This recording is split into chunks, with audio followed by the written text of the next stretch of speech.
An update now on that cyber attack that hit Marks & Spencer. The retail giant Marks & Spencer has revealed that customer personal data has been taken by hackers following a cyber attack. The fallout from the M&S cyber attack continues. After a major online breach, cyber attacks forced Marks & Spencer to take down online services. Scrambled M&S's systems. M&S ransomware attacks. Hackers access data. They have taken customer information. Claiming to be Marks & Spencer. The cyber attack that we're living through.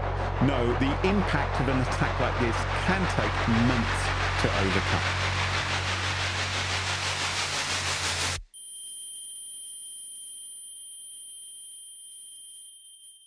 In the spring of 2025, one of Britain's most iconic retailers stopped taking online orders. For roughly 6 weeks, no one could place any online orders for the Marks & Spencer store. Shelves in store went bare, click and collect completely stopped. The reported hit to the business was north of £300 million, about half a year's profit, gone just like that. It all ended in a courtroom with guilty pleas, but it didn't start with a genius, a 0-day, or a foreign intelligence service. It started with a phone call. That's it, that's the whole hack. But to understand how a phone call did this, we need to go back to a quiet week in February. February 2025. This is where investigators trace the beginning of the attack back to. However, it's not when the shelves went bare. Actually, nothing looked really out of place at all. And here's the thing that a lot of people misunderstand about this attack. It didn't start off with a big cyber attack, someone hammering against a firewall. It was just a telephone conversation. To understand how this happened, we need to understand that big companies don't really run anything themselves. Like many other businesses, M&S's IT function was outsourced to a third party. An IT help desk has multiple functions that make it perfect to attack. They're designed to reset passwords. They're designed to reset multi-factor authentication. That's not a flaw, that's just part of the service. So, according to reporting, someone phoned the help desk, convinced the person on the other end that they were a legitimate employee. Before you know it, they had credentials, multi-factor authentication, all handed over to an attacker. An attacker who moments ago was just a voice on the other end of a phone call.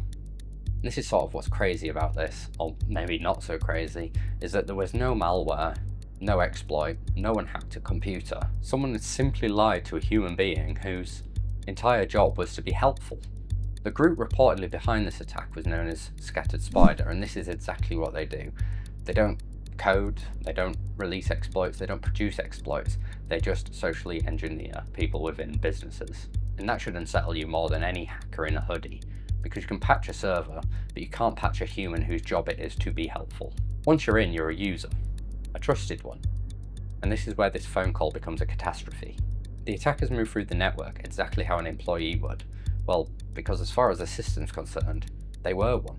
And this is where reporting becomes unclear, but reportedly, they were able to jump on to the domain controllers. And as every good pen tester does, what do we do when we jump onto a domain controller?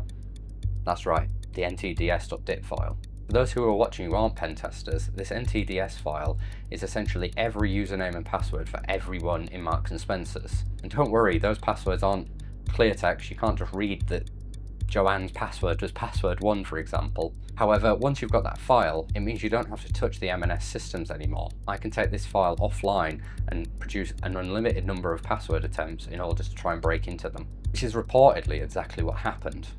The attackers were able to crack a number of passwords and then come back with administrator access to the entire M&S network. Then came the part that was designed to hurt. They came back and they wanted to deploy ransomware on the M&S network. Reportedly, it was a strain called DragonForce that was deployed across the entire network and began to encrypt every system on the M&S network. On the 22nd of April 2025 is when M&S reported to the market that they'd had a cyber incident.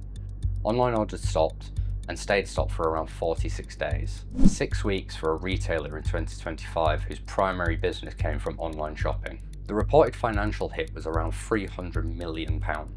With their half-year profits dropping something like 99%. And M&S weren't alone in the campaign. Co-op were hit. Apparently Harrods was targeted. One crew, one method, a phone call.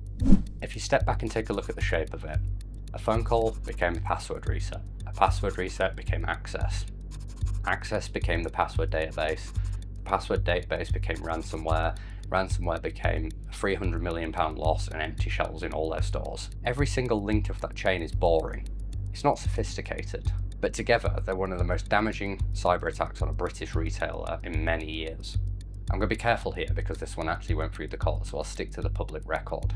But there's one detail that matters for this story, and it's the people. The people reportedly behind a cyber attack that cost a British retailer hundreds of millions of pounds wasn't some shadowy foreign agency figure. Reportedly they were young, English speaking, and ordinary in a way that's genuinely more disturbing than any movie version of this attack. Because if it was a nation state that attacked them, they could hold their hands up and say that they had no chance. This wasn't that.